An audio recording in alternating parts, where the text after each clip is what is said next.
I'm excited to have our new recruiting insider, Brian Smith, alongside me. So we're going to talk Hauss Hejny in the Elite 11 and some big-time prospects. Could TCU start landing some guys that in the past, well, typically they wouldn't really even have a conversation with the Frogs? We'll talk about that all next on Locked On Horned Frogs.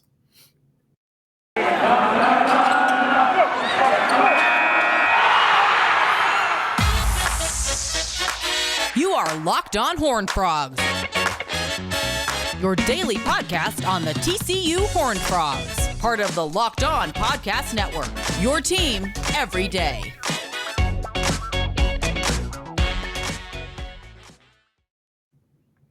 That's right. Locked On Horned Frogs is your team every day. Subscribe to our YouTube channel. You can also find us wherever it is you get your podcast.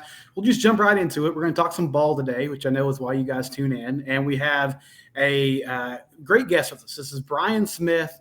He's our new recruiting insider at the Locked On Network. If you want to follow him on Twitter, it is at FBScout_Florida.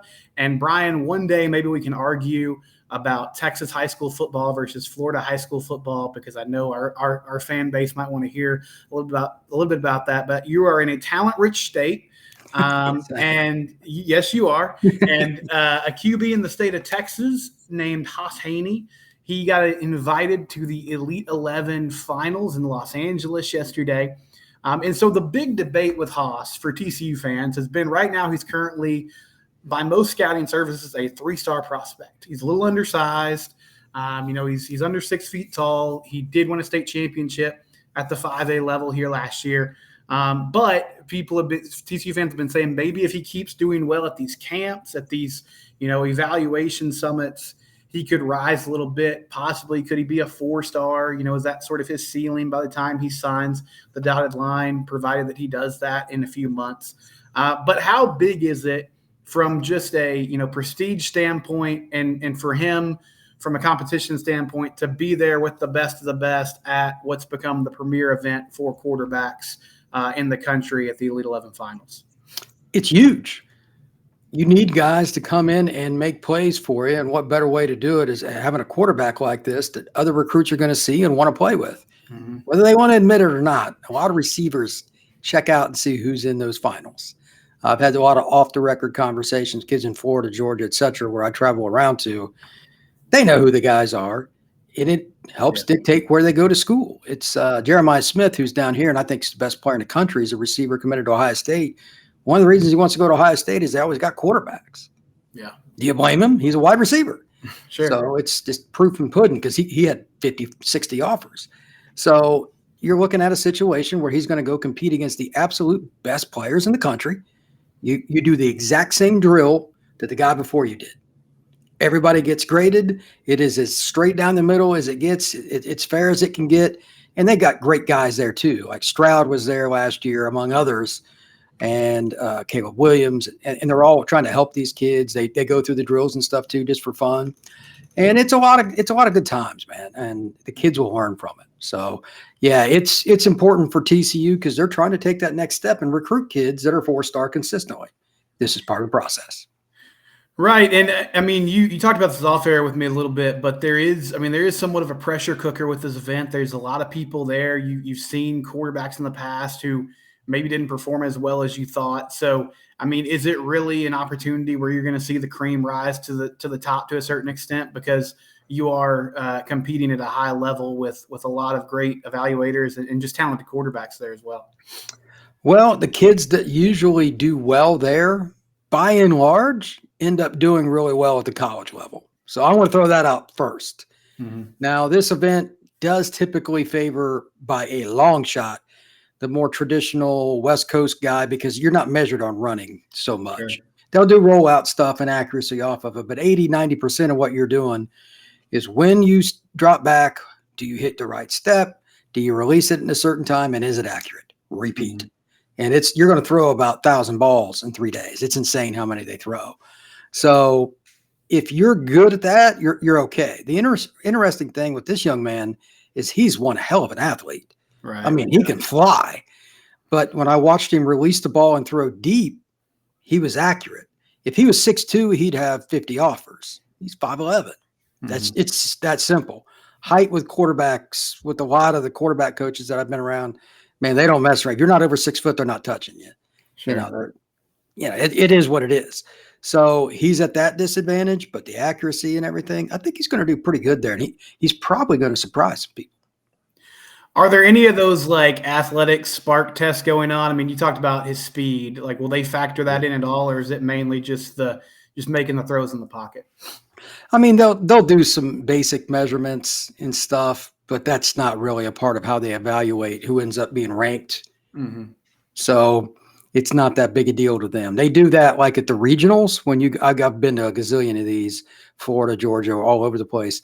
When they do it, the first thing you do is you go run the 40. You'll do a broad jump. You'll do power ball throw. And I'm like, I do not care what this kid's power ball is. He's going to play freaking quarterback. Yeah. They sell this stuff to colleges, and it's a lot of money. So they want every detail they can get just to see how competitive a kid is, et cetera. But watching some of these kids pull the ground with them when they run the 40 is pretty funny sometimes. And there'll be like one kid like this young man, and he can fly, that it stands out above everybody else. You're like, well, we know which athlete this kid is. So it's funny because the difference is usually just catastrophic. So switching gears a little bit, another guy I wanted to ask you about, and this is a player in your neck of the woods, Jordan Johnson-Rubell. He's at IMG Academy, a safety. I know there's a ton of great athletes at IMG. He's originally from Fort Worth Brewer, which is right next door to TCU, but he released a top 5 list over the weekend, and TCU's in the mix. Now, it's a good list. I mean, it's Texas, Ohio State, USC, Michigan, and TCU. So some of the best. I don't know if you've had a chance to see Jordan play in person yet, Brian, but what are your thoughts first just on him as a prospect and as a player, how he projects to the next level? I live pretty close to IMG, and I actually saw him about a week ago at IMG. He wasn't working out, but he was there. Great kid. He fits the profile when you walk up to him and you shake his hand. He's a Texas high school football player. He just happens to be playing at IMG. He's elite, and he can run. He can change directions, all those things, and that's why Ohio State, Michigan, et cetera, all after him from out of state. I don't know where he's going to go. He's been pretty open with the media that it could be a lot of directions. Here's the more important thing for TCU. Number one, you're not in the game if he doesn't visit. He's visiting. Number two, let's be realistic. How many kids like this young man, say in the last 5 years, have even taken an official visit when their offer list was like his? Mm-hmm. I mean, Johnson-Rubell can go wherever he wants. So that's pretty impressive. The only thing I wonder about now is, like, what is TCU's pitch? I've never followed their recruiting. What are they trying to do to separate themselves? They're the hometown school, literally, for him, based on what you just said. Why should he pick there instead of Michigan, whose defense was tremendous last year? Like, what's the difference? And that's going to be important because at some point, if you're not only going to make the playoffs, but you're going to compete to win it, you got to win for just pure raw talent on defense. You can scheme offense, defense about dudes. Yeah. And this is a great example of that. Well, that's a good transition. I do quickly want to say we're brought to you by Birddogs today. You can use the code LOCKEDONCollege. You get a free tumbler with every purchase. If you go to birddogs.com/LockedOnCollege and use that code there. Really comfortable shorts, great fit, great pants as well. Check it out. Birddogs, proud sponsor of the Locked On Network. Okay, Brian, so that's a good transition here. So TCU, I know as someone who follows the national recruiting landscape, there's not been a huge region necessarily to follow TCU in the past. They had the playoff appearance. They won that game against Michigan. That has sort of put them on the map. It's got them in the door with some guys that typically they wouldn't have talked to. I think also Sonny Dykes is just a more charismatic personality than Gary Patterson was. He likes the media. He kind of understands the new wave of college football.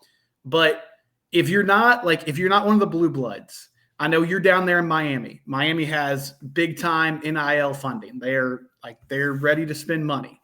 TCU, I think, can be competitive there, but they don't appear to be one of the top dogs. So for these young guys, if you're not one of the typical 5 or 6 schools that's just churning out NFL prospects and winning at a high level, is it just finding a way to consistently win?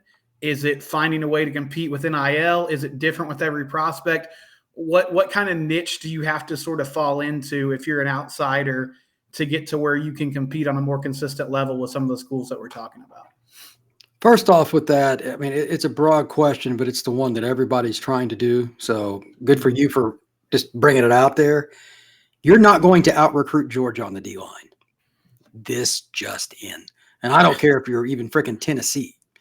Like they're just geographically, and I've studied recruiting for 30 plus years, certain positions stay closer to home and certain positions are tending to be from certain spots. Like Texas is a little of everything. That's great. But like the state of Georgia has got one major Power 5 program and a gazillion defensive linemen.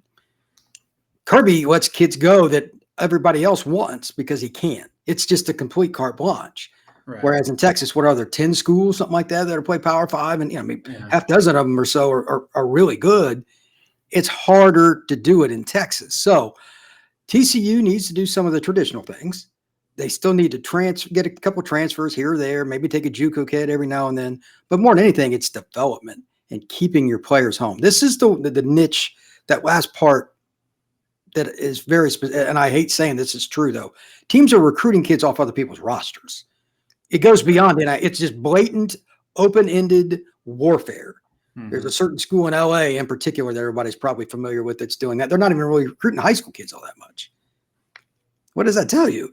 Until the NCAA grows some teeth, good luck with that. TCUs of the world have to worry about a kid they develop, some kid from Fort Worth Dunbar or something, becomes a pretty darn good player, and all of a sudden you get up one day and he's not in his dorm room. Yeah. That's the biggest problem. I don't know how you fix that because that's straight up about cash. People are getting bought right off rosters. Period. End of discussion. The other thing that they have to do is if they're going to use the portal, and I haven't studied them enough to know what their idea, what their niche is, and what they've even tried to do, let alone accomplished. When you get somebody, it has to be somebody that's going to fit in because TCU has a culture. I mean, Patterson, you got to give them all the credit in the world to get them to where they were to begin with. Right. Then, of course, last year was a whole everything they could possibly do right in a clutch moment. That staff deserves all the kudos in the world. But now they're to a point where they've got some reason to believe they're going to be good long term. That staff is legit. So if they just can't mess it up by just taking some mercenary, some schools have done that. There's a school in College Station that's had kids just walk out the door. I'm sure that breaks your heart as a TCU guy. But look, we laugh about them all over the country because that's one of the weirdest case studies I've ever seen in sport. Yeah. But they took a bunch of mercenaries and kids got their money and left. I don't even remember what it was. They were at like 26 transfers at one point. It's insane. So TCU can't quite go that far. So where do you find that happy niche? I want to be at TCU. I'd like to get a little NIL, but it's not the end all be all. So I'm here for a year and I'm gone. And that's a small sliver, but that's what they have to do because again, they're not going to get the same kid that Kirby is or Nick is, et cetera, at D-line. And they need to hit that corner and D-line. They need to find a way just to get raw athletes and elevate because that's the difference between who goes to the playoffs consistently and who does not. It's those spots. Well, and it really seems like even going back to his SMU days, the way Sonny approaches the portal is, okay, DFW kid that washed out at Power 5 school X. So in this offseason, it was like JoJo Earl didn't really work out at Alabama. Come on home. Well, you can play in front of grandma. You can start here in the slot.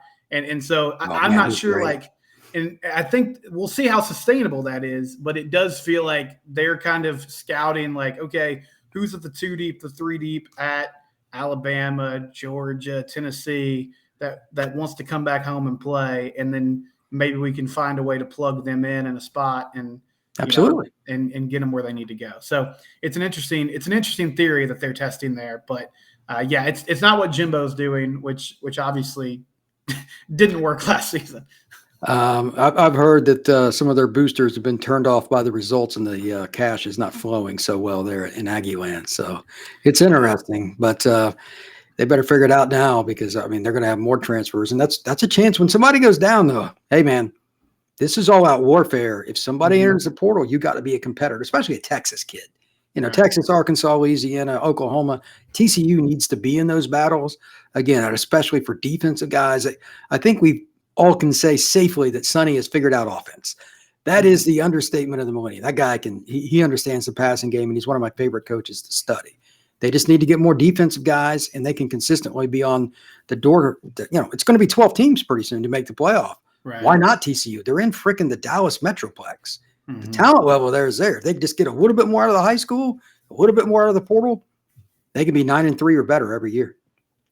And so a guy that's in the DFW area, Bryant Wesco, 5-star wide receiver from Midlothian.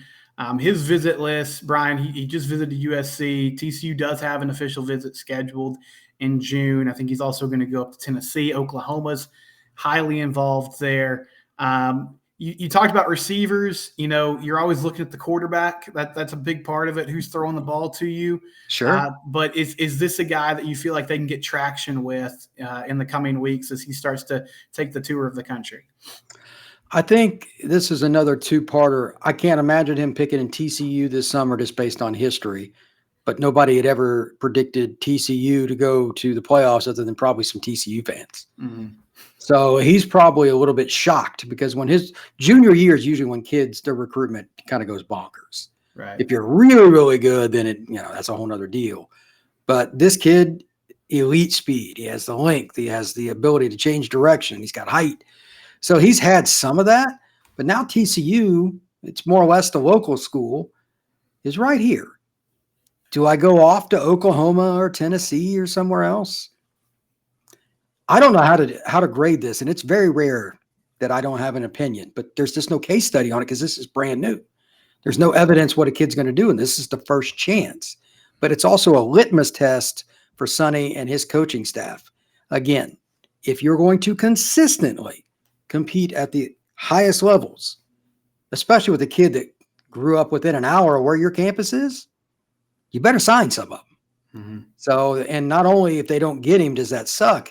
He might end up at a school they're playing against.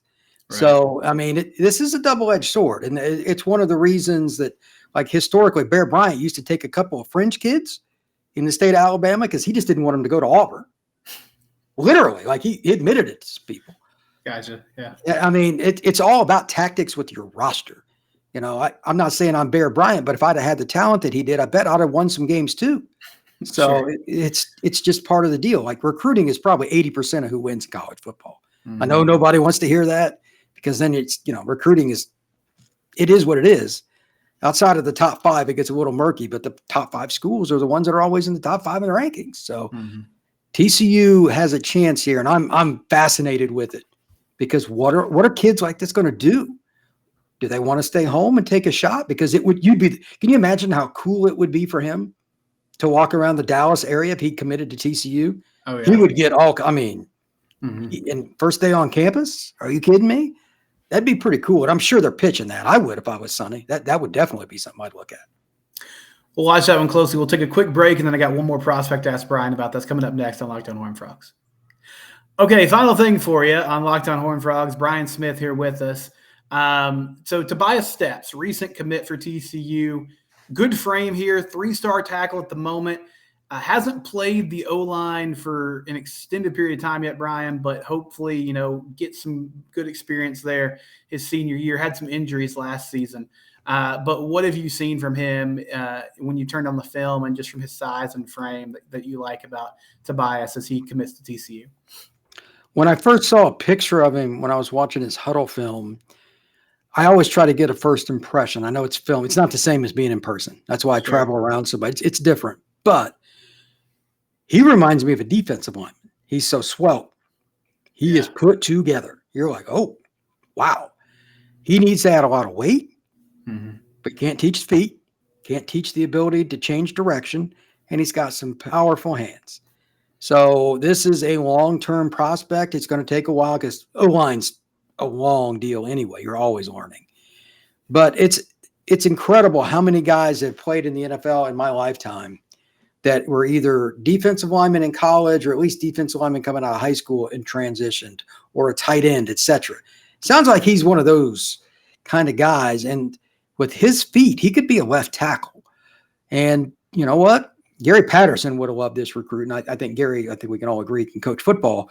And I'm sure that Sonny wants as many athletic tackles as he can get anyway for his offensive scheme. So he fits. Now the only question is, how long does it take him to get the bulk? That's going to be on him.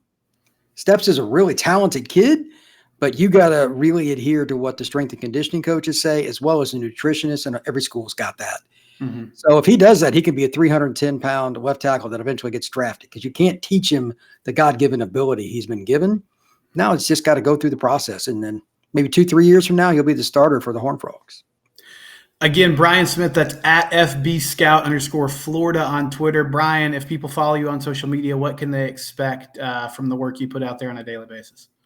A lot of videos that I'm really starting to break down, especially on YouTube. It's FB Scout Florida on YouTube as well, and it's a little bit of everything. I cover Miami for all Hurricanes on Fan Nation, but I cover everybody. I just watch film. I go see kids. I mean, I live in Central Florida. It's not hard to find kids. It's not much different than being in Dallas. And we just talk about the recruiting rankings, why kids are doing this, why kids are doing that. And if you want to learn something about what's going on in the SEC, especially because most of the kids are getting recruited by them, you're going to find out something. And Big 12 actually is going to be something I'm going to delve into a little bit as we get closer to the season, because it's the most unique conference right now with all the changes getting ready to happen in a little over a year. So Oklahoma, Texas, that's interesting stuff. I love it. Brian Smith at FB Scout_Florida, FB Scout Florida on YouTube. And this has been Locked On Horned Frogs, your team every day.